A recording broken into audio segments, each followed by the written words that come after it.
Nakatanggap daw ng hindi magagandang komento ang anak ni It's Showtime host Vong Navarro na si Ice Navarro. Sa latest episode ng Oras ng Opinyon, Talakayan at Diskusyon nitong Lunes, February 29, ipinagtanggol ni Showbiz Insider Jobert Sukaldito si Ice. Some of the netizen are so cruel, kumbaga nilalait nila yung bata. Nilait nila yung mukha ni Ice, kamukha daw ni Vong. Hindi mukhang artista. Pero my God, tignan nyo naman yung mukha ng bata. In fairness naman sa kanya, he has the looks. Gwapo yung bata. May not be so gwapo as Gabby Concepcion, pero may sarili siyang kagwapuhan. Anya.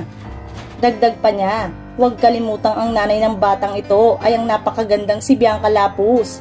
Si Vong Navarro may not be so handsome as an actor, but you know, ang entrance naman niya sa showbiz ay via pagsasayaw sa Street Boys. Ang Street Boys ay Filipino boy group na nabuo noong dekada 90 nang madiskubre sila ng direktor na si Chito Ronyo, kabilang si Vong sa mga pioneer member ng nasabing grupo. Anyway, hindi na iwasang maawa ni Jobert sa bata na gusto lang namang tuparin ang pangarap na maging artista.